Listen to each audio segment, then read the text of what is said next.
Você acompanha agora o Jornal da Rede Alesp.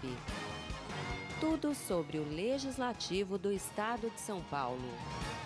Sou Sérgio Everton e esse é o seu Jornal da Rede Alesp. Olá, muito bom dia a todos. Eu sou Silvia Garcia, que você vai saber tudo o que acontece no Parlamento Paulista. Rede Alesp. Vamos às notícias. Pesquisa da Fundação Procon mostra uma diferença de mais de 300% no valor do material escolar na capital paulista. CPI da FURP apura possíveis irregularidades nas contas da FURP em 2019. Jornal da Rede Alesp. CPI na Assembleia Legislativa de São Paulo apura possíveis irregularidades nas contas da FURP. Esse é o assunto de hoje da nossa retrospectiva 2019. Pois é, Sérgio, denúncias de corrupção e dívidas da ordem de 97 milhões de reais levaram os deputados da Assembleia Legislativa de São Paulo a abrir a comissão parlamentar de inquérito para investigar a Fundação para o Remédio Popular. A FURP é o laboratório farmacêutico oficial do estado de São Paulo, vinculado aí à Secretaria de Saúde. Ela também é o maior fabricante público de medicamentos no Brasil, com fábricas em Guarulhos e Américo Brasiliense.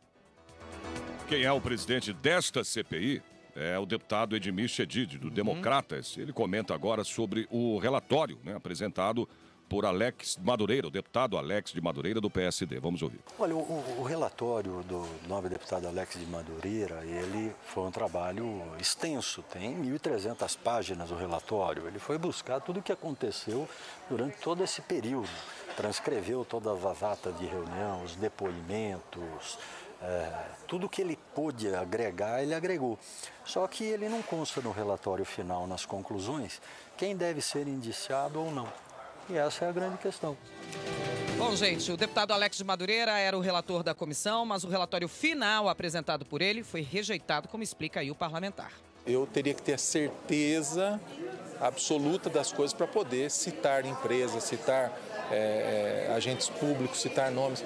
Eu não faria isso se eu não tivesse certeza, e foi o que eu fiz no relatório, com a consciência muito tranquila. Pois é, o voto em separado foi aprovado e encaminhado ao Ministério Público e à Polícia Federal. Bom, isso porque os deputados concluíram que há indícios de crimes na FURP. Só para fazer um comentário, Sérgio, aqui da FURP. Eu queria falar da FURP aqui. Essa CPI acabou, ela durou o tempo regimental aqui, passou até um pouquinho, geralmente são 3 meses, né? Mas eles podem votar para... 90 dias. Eles podem votar para ela ir além, e foi além. Foi um trabalho intenso de toda a comissão parlamentar de inquérito, Sérgio, e provavelmente vai ter a fábrica de Américo Brasiliense fechada. Vai prevalecer a FURP de Guarulhos. E uma das coisas importantes que a FURP produz, Sérgio, penicilina. Ninguém mais produz penicilina em várias partes do mundo, para você saber a importância dela, né? A penicilina é a base dos remédios, né? Todos os remédios, desde que foi criada. Para matar as bactérias aí, tudo, enfim. E ela é a única aqui, acho que é ela e mais um país só, que é o Brasil, mais um país que produz penicilina. Então, para você ter uma ideia da importância da FURP. Mas é fato, irregularidades foram identificadas e tá aí o voto em separado, que acabou vencendo aí, foi levado para o Ministério Público aí para continuar as investigações e saber o que acontece. Parabéns ao trabalho dos deputados aí, Edmir Chedid, e de todos os membros, então, dessa comissão parlamentar de inquérito. Continuando com as nossas notícias de hoje, depois de enfrentar a terceira maior epidemia da história, Campinas adotou uma nova estratégia no combate à dengue, a maldita dengue, e começou a usar as redes sociais para alertar moradores sobre casos suspeitos nas regiões onde moram. Pois é, a ideia, de acordo com a Secretaria de Saúde, é estimular o combate ativo aos criadores do mosquito transmissor da doença. Os alertas serão emitidos sempre para áreas de atenção identificadas pelas equipes de vigilância em saúde, utilizando aí diferentes redes sociais e grupos de mensagens. Olha aí as redes sociais fazendo papel social, né? Pois é, e ajuda muito, né? Porque as pessoas chega chega rápido a informação, são né? informações e não é fake news, tá, gente? E não é fake news, tá? Exato. A campanha reforça a necessidade de evitar a proliferação do Aedes aegypti, principalmente dentro das casas. É o que a gente sempre fala, né? Para que as pessoas continuem aí alertas e tomando cuidado, não deixando água parada em pneus, né, vasos, enfim. Segundo a prefeitura, 80% dos criadores estão dentro dos imóveis, tá vendo? A expectativa é de que o município tenha pela frente um ano mais complicado no combate à dengue do que no ano passado. Bom, Sérgio, este é o Jornal da Rede Alesp, você está acompanhando aqui, eu sou Silvia Garcia, Sérgio Everton. A gente vai fazer uma pausa rapidinha, vamos para um rápido intervalo e voltamos já já, não sai daí. Você acompanha Jornal da Rede Alesp. Pode trazer alívio aí ao bolso do consumidor, tá? Vamos ouvir agora o diretor executivo da Fundação Procon de São Paulo, Fernando Capês, que fez algumas recomendações para os pais que pretendem economizar na hora da compra do material escolar no ano letivo. Os pais que se sentirem lesados pela cobrança de material escolar podem procurar o Procon. Mas cuidado, nós vivemos numa economia de livre mercado. Uma loja pode cobrar muito mais caro do que outra. Isso faz parte das leis do mercado, princípio da liberdade econômica. Por essa razão, é preciso uma pesquisa sobre preços, comparando estante, e não aquele que todo mundo usa coletivamente. Isso presume-se que esteja no valor da matrícula ou da mensalidade. Havendo dúvida, procure o Procon para esclarecimentos ou mesmo para formalizar uma denúncia.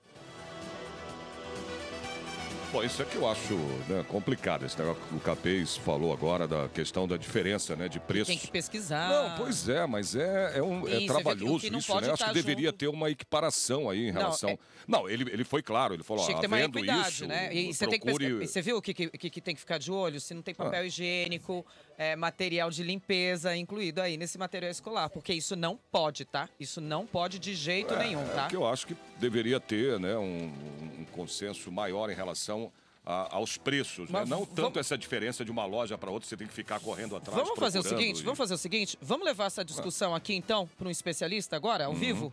Ah, tá, vamos. É uma entrevista agora, né, com o advogado Ângelo Carboni, que vai falar de como o consumidor pode se defender dos abusos de preços cobrados, né, nesta época do ano, porque nessa época do ano você paga tudo, né? Começa tudo, pagando tudo. PVA, IPTU, sem massagem.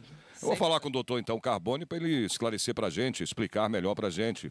Obrigado aí, doutor, por aceitar aqui o nosso convite. Um bom dia ao senhor. É um prazer estar com vocês. Olá. Igualmente, eu sou o Sérgio Everton. Eu não aceito o que o Procon está dizendo. Eu acho um absurdo que o livre mercado.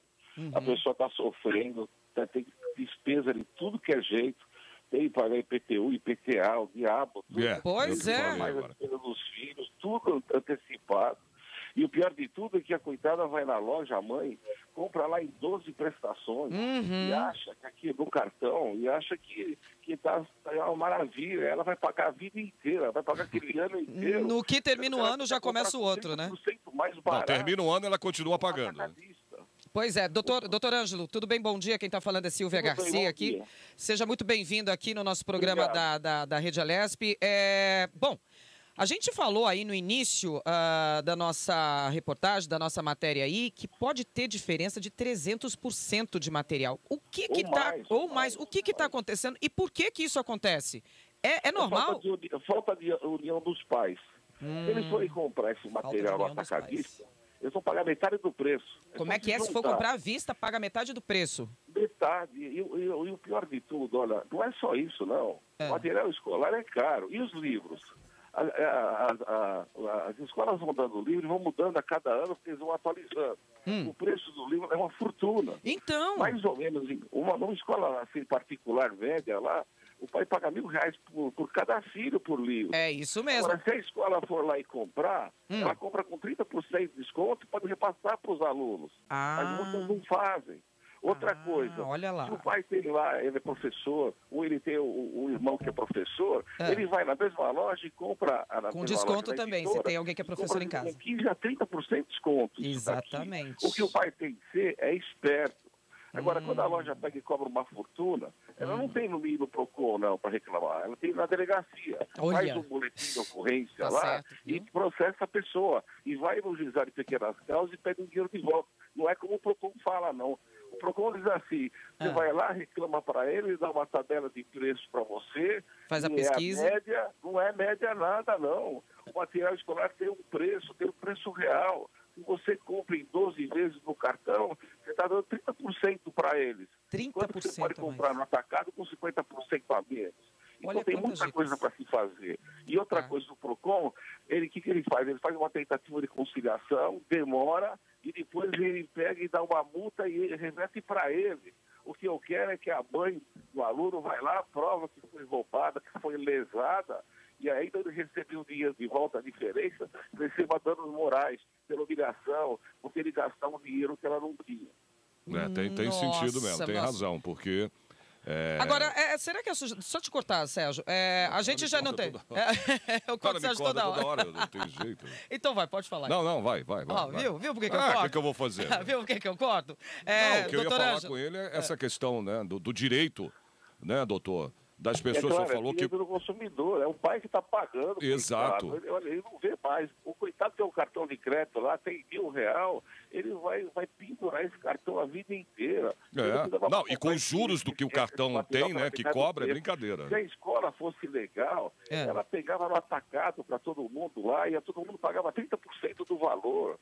Agora, só, você vê, todas aquelas lojinhas lá do lado da escola, o que elas fazem? Faz o preço lá estratosférico, parcela em cheque, e às vezes a pessoa está dando a entrada e já pagou o material, e ele não sabe, e vai sofrer 6, 7, 10 meses pagando. Você imagina uma família que tem 3, 4 filhos, já pensou? É normal. Eu vi ontem, coitado, eles comprando, eles têm uma relação, e eles ficam tentando, olha, isso daqui já tem do ano passado, o lápis está na metade, dá para segurar. Olha, os caras estão...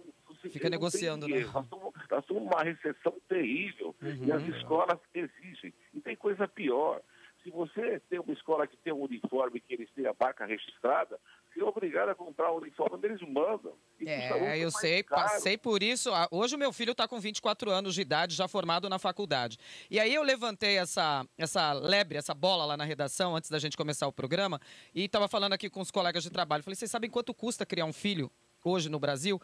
E aí alguns sites fizeram esse levantamento aí. Chega a mais de 2 milhões de reais do 0 aos 23 anos de idade. Eu falei, boa parte disso está indo no material escolar, doutor. É a grande parte, mas não é só o material escolar. Aí as mães estavam falando que estão gastando R$2 mil no início desse ano. Vem embutido no valor da mensalidade. Então, a escola cobra aquela apostila que ela entrega. Aquela apostila vem embutida no valor da mensalidade. Outra coisa que tem tudo embutido, né, doutor? É para levar os filhos. Se você pegar e contratar alguém da escola, o ônibus da escola para levar o filho, se tiver algum problema, a responsabilidade civil é da escola. É da escola. Se você contratar qualquer empresinha lá para levar o filho que não é ligada na escola, a turma apronta, acontece uma desgraça, você não tem nem para quem você vai receber a indenização. Você não sabe por onde começa a procurar, né? Tem que ter um departamento lá para levar as crianças e pagar também. Então, você vê, nós temos que pagar material escolar, temos que pagar de volta da criança, tem que pagar o lanche da escola. É uma fortuna. E ninguém está preocupado com o pai. O pai tem que se virar. E o pior de tudo é que se ele atrasar, aí eles começam a criar problemas. É inadimplência daqui a pouco, né? Ainda vai nessa. Não quer dar matrícula para outro semestre. É um sofrimento que o pai tem. É uma desgraça. Doutor Ângelo, na minha época, que o meu filho estava na escola, a gente fazia o seguinte com as mães. A gente se juntava num grupo, 12, 15, 20 mães, e comprávamos em atacado. A gente acabava sobrando um pouquinho de material ali ou aqui, porque a quantidade vem, né, aqueles pacotes todos, mas era muito vantagem. Muito. Isso ainda está valendo? Eu não tinha condição de comprar, eu me lembro disso daqui. Eu vou mais além ainda, vocês não sabem. O uniforme, ele não pode ter um lugar só para fazer. Pode ser feito em qualquer lugar. Eu me lembro no passado que a minha mãe fazia meu uniforme e ainda vendia para as outras. Pode fazer uma espécie de renda. Gostei dessa mãe. O uniforme não tem que ser padrão. Gostei dessa mãe. Tem um emblema lá, compra um emblema só. Mas a gente pode fazer um uniforme e muito mais barato. Bom, olha, a gente está aqui no nosso programa da Rede Alesp, a gente está falando aqui com o advogado Ângelo Carbone. O nosso assunto de hoje é material escolar. Sérgio, mais alguma pergunta para o doutor? Não, eu só queria que, doutor, o senhor pudesse dar um parecer, assim, por alto, né? Eu digo no ensino normal, eu digo fundamental, sem faculdade. Na minha época era primário, ginásio e científico. Não sei se o senhor dessa época deve ser mais novo que eu. Exatamente, da mesma época.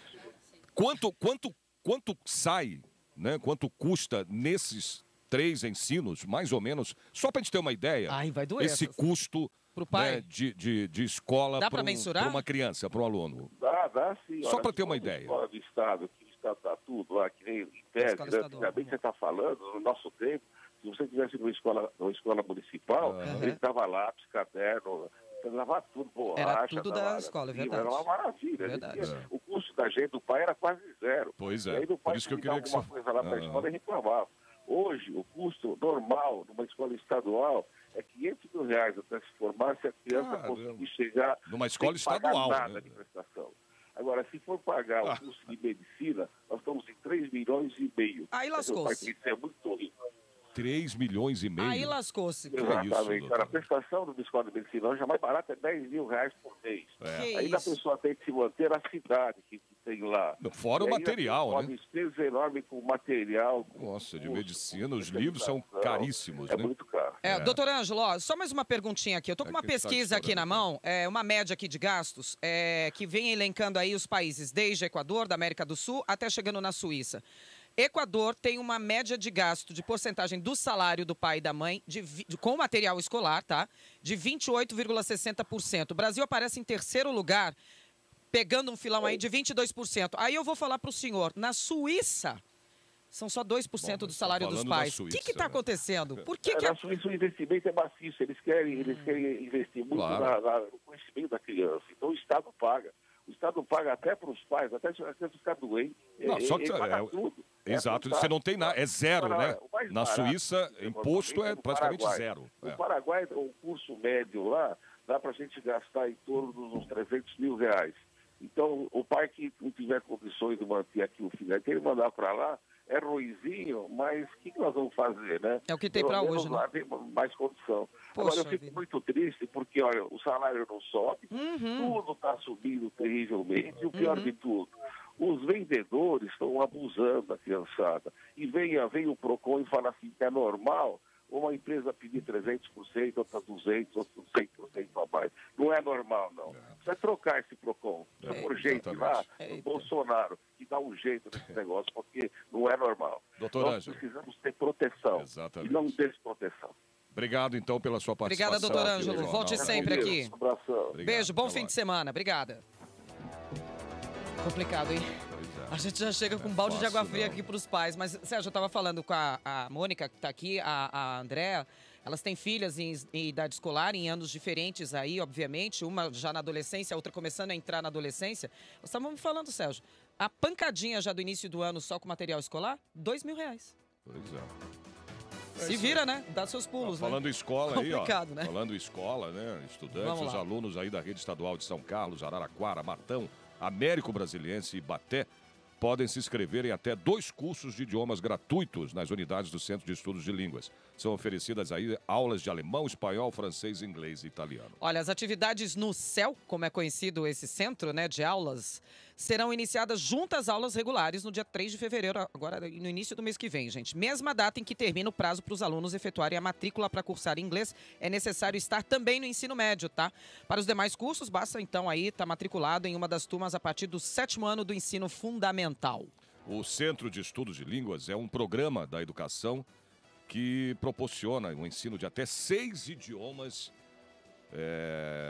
para alunos do ensino fundamental e alunos também do ensino médio. Mais de 200 unidades disponibilizam cursos de inglês, espanhol, francês, alemão, italiano, mandarim, até mandarim e japonês. A China está dominando o mundo. E japonês também, conforme a demanda de cada região. Do you speak Portuguese? Jornal da Rede Alesp. Do you speak Portuguese, Sérgio? Não falo. Você não fala português? Não, só mandarim. Então tá bom, só mandarim, beleza. Vamos lá, vamos continuar? Tem mais? Uma pesquisa aí da Fundação PROCON, realizada recentemente. Não é isso não, nós já estamos... Não, você pulou, vamos falar de deputado estadual. Eu já estava aqui, se veio falar sobre... Não tem pesquisa nenhuma não, Sérgio, não tem pesquisa nenhuma não. Olha, o deputado estadual Carlos Gianazzi do PSOL conversou com a nossa reportagem e reafirmou sua defesa pelos interesses dos servidores públicos e principalmente pela educação qualificada no estado de São Paulo. Olha, nós fizemos várias lutas em 2019 na área da educação, na área da segurança pública, na defesa dos servidores do Estado de São Paulo, mas, sobretudo, lutando para que houvesse dignidade no tratamento dos servidores, sobretudo do ponto de vista salarial, do ponto de vista funcional e do ponto de vista da melhoria das condições de trabalho. Em 2020, nós vamos continuar lutando aqui em defesa da educação pública gratuita e de qualidade, em defesa do magistério público, de todos os servidores da educação e de todas as secretarias do Estado de São Paulo, dos servidores do TJ, do MP, enfim, essa vai ser a nossa luta, sempre canalizando os recursos públicos para as áreas sociais. Discutimos muitos temas, mas, sobretudo, nós fizemos uma forte oposição contra a política privatista do governo Dória, que privatizou empresas públicas, que privatizou o ginásio de Ibirapuera, o zoológico, o Jardim Botânico. Nós fizemos uma intensa luta contra essas privatizações e contra os ataques aos servidores públicos do Estado. Nós vamos derrotar novamente a farsa da reforma da Previdência, que nada mais é do que um confisco salarial e um confisco de direitos previdenciários em 2020. Nós vamos derrotar esse projeto nefasto que acaba com os nossos servidores públicos, com a possibilidade de aposentadoria dos nossos trabalhadores e trabalhadoras do Estado de São Paulo. Palavras aí do deputado Carlos Gianazzi, do PSOL. Olha, você sabia que na biblioteca da Alesp há mais de 15 mil títulos e uma sala de leitura com acesso à internet disponível aí para a população? Sabia? Sabia, Sérgio, eu sabia e tem muito mais coisa interessante lá também. Olha, a radialista Carolina Matias usa o espaço para leitura praticamente todos os dias após o seu expediente de trabalho. Eu utilizo espaço porque eu trabalho aqui, aí eu venho depois do expediente para ler. Eu utilizo basicamente para leitura e às vezes quando eu canso um pouco de ler eu assisto filmes, mas é técnica basicamente para leitura mesmo. Assim como a Carolina, né? Qualquer pessoa pode sim utilizar o espaço e também acessar a internet, desde que traga um comprovante, né, de residência e documento de identificação com foto para o cadastro. Além disso, o cidadão também pode retirar até 3 livros por até 15 dias. A Biblioteca da Assembleia conta com títulos voltados aí para a área de direito, a história de São Paulo, literatura brasileira e principalmente aqui do Legislativo, assuntos que dão suporte ao trabalho desenvolvido nesta Casa de Leis. Olha, Sérgio, na Biblioteca da Casa também tem obras muito antigas. Algumas, Sérgio, do tempo da criação da biblioteca em 1893. A estagiária Karina da Silva Long de Lima falou sobre o cuidado para manusear o raro acervo da biblioteca. O papel que está dentro do livro, ele é muito sensível. E como a nossa mão ele produz muito suor, produz gordura, que o nosso organismo já em si produz gordura, a gente acaba manuseando com luva para que essa gordura da nossa mão não passe para o papel. Porque corre o risco dessa gordura instalar no papel e ele ir se degradando. Então, a luva praticamente não deixa esse nosso suor, essa gordura do corpo passar para o papel, e o que dá uma vida útil para o livro muito maior.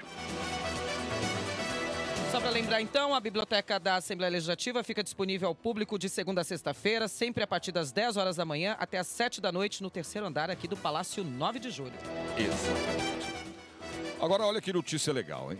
Quem necessita aí de uma pesquisa para os registros de antepassados contará com mais informações no Museu da Imigração, aqui da capital paulista. Pois é, a novidade acontece graças a uma parceria entre a instituição e o Family Search, maior organização genealógica do mundo. Os visitantes que forem ao museu poderão acessar gratuitamente boa parte das digitalizações de documentos restritos do site da organização. O Centro de Preservação, Pesquisa e Referência do Museu da Imigração tornou-se a primeira biblioteca afiliada da Family Search no Brasil, proporcionando aí um acesso privilegiado a conteúdos restritos desse banco de dados que conta com mais de 4 bilhões de nomes. Muito legal. Além de contar com auxílio de pesquisadores para a busca nas mais de 250 mil imagens digitalizadas no acervo digital sobre a imigração no estado de São Paulo e no Brasil, o público tem 2 computadores à disposição para procurar aí de maneira autônoma os registros nesse banco de dados internacional. Só para que você saiba, aí, o Museu da Imigração fica na rua Visconde de Parnaíba, número 1316, no bairro da Moca. E o telefone de lá é o 26, que é o 011 aqui, 2692-1866. Eu já fui lá, Sérgio, no Museu da Imigração. É impecável, incrível. Tem uma seção ali que eles têm a reprodução do cenário de como os imigrantes ficavam alojados quando eles chegavam em São Paulo, lá no Porto de Santos, com as camas, com as camas, é muito legal. As roupas utilizadas nas épocas, roupas de cama, que era tudo feito de saco, né? Aqueles sacos de batata, tará, eles pegavam para colocar ali. E ali eu descobri, Sérgio, que os meus antepassados chegaram aqui no Brasil, pelo menos da família Pires. Antes de ser Silvia Garcia, eu sou Silvia Leda Pires Garcia. Os Pires chegaram aqui no Brasil, Sérgio, datando aí em 1711. Aportaram no Porto de Santos e dali foram a pé, em cima também do lombo da mula, até a região que hoje a gente conhece ali como Bragantina, como Bragança. E estão lá até hoje os meus parentes. Foi muito legal eu ter descoberto tudo isso lá. Daí eu levei para minha mãe chorou. Ah, beleza, saber de tudo aí. Muito legal você saber de onde você veio, né? Muito bom. Pois é. Tá na hora de dar tchau, Sérgio. Pois é. Vamos ao encerramento hoje do nosso Jornal da Rede Alesp, apresentando aqui aos nossos ouvintes, telespectadores, Grande Batata. Josiel Cândido e o Roberto Dias, que fazem aí a sonoplastia do nosso jornal. Pô, o Roberto Dias nunca aparece aqui porque ele trabalha à tarde, mas é ele quem faz boa parte das edições aqui, das vinhetas também. Deixa tudo já jambrado aqui pro Batata, né? O Batata só aperta botão. Mentira, não aperta nada. O Batata aqui é o que nos salva aqui todas as manhãs. Gente, na coordenação da Rádio Alesp, Fabiola Altran. Diretora executiva da TV, Lilian Busato. Diretor de comunicação da Assembleia Legislativa, Matheus Granato. Coordenação do Jornal da Rede Alesp, a nossa grande Mônica José. Na Web Imagens de hoje está o Matheus. Produção, a italianinha Andréa Ritchio. É a apresentação, eu, Silvia Garcia. E Sérgio Wellington. Gente, ótima sexta-feira para vocês. Bom dia a todos. Aproveitem o final de semana com cuidado. Tchau. Excelente final de semana a todos. A gente se vê de novo na segunda-feira a partir das 9h30 da manhã. Até lá.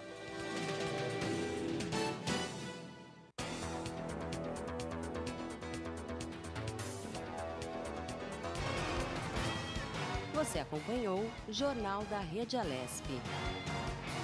Tudo sobre o Legislativo do Estado de São Paulo.